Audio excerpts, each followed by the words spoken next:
Praise the Lord. ദൈവ തിരുനാമത്തിന് നന്ദിയോടെ സ്തോത്രം ചെയ്യുന്നു. 34 സങ്കീർത്തനം അതിൻ്റെ 10 വാക്യം. ബാലസിംഹങ്ങളും ഇര കിട്ടാതെ വിശന്നിരിക്കും, യഹോവയെ അന്വേഷിക്കുന്നവർക്കോ ഒരു നന്മയ്ക്കും കുറവില്ല. ഈ വാക്യത്തിൽ നിന്നും 2 ചിന്തകൾ നിങ്ങളോട് പങ്കുവയ്ക്കുവാൻ ഞാൻ ആഗ്രഹിക്കുന്നു. ഒന്നാമതായിട്ട്, ഏറ്റവും ശക്തരായവർക്ക് പോലും ചില പരിമിതികൾ ഉണ്ടായേക്കാം. ഈ വാക്യത്തിൽ നമ്മൾ കാണുന്ന സിംഹം കാട്ടിലെ രാജാക്കന്മാർ എന്നാണ് അറിയപ്പെടുന്നത്.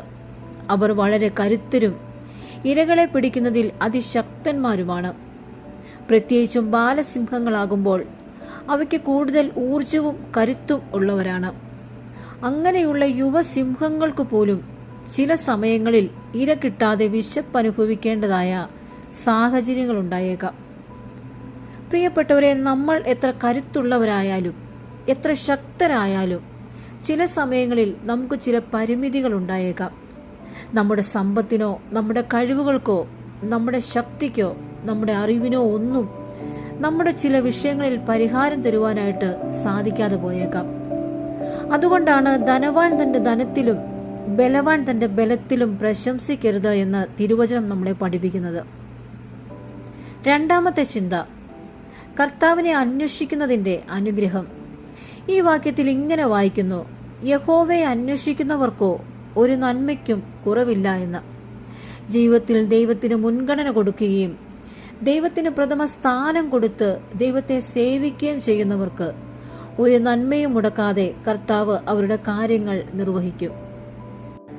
അതുകൊണ്ടാണ് മത്തായി സുവിശേഷം 6 അധ്യായം 33 വാക്യം ഇങ്ങനെ നാം വായിക്കുന്നത്: മുമ്പേ അവന്റെ രാജ്യവും നീതിയും അന്വേഷിപ്പീൻ, അതോടുകൂടെ ഇതൊക്കെയും നിങ്ങൾക്ക് ലഭിക്കുമെന്ന് കർത്താവ് അവിടെ പഠിപ്പിക്കുന്നു.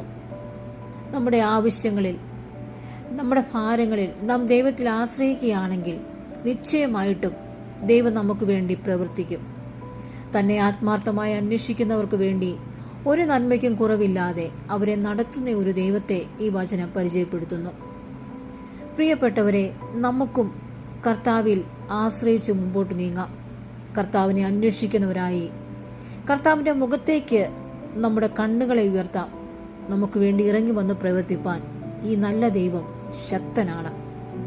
ഈ വചനങ്ങളാൽ കർത്താവ് നമ്മെ ഏവരെയും അനുഗ്രഹിക്കുമാറാകട്ടെ.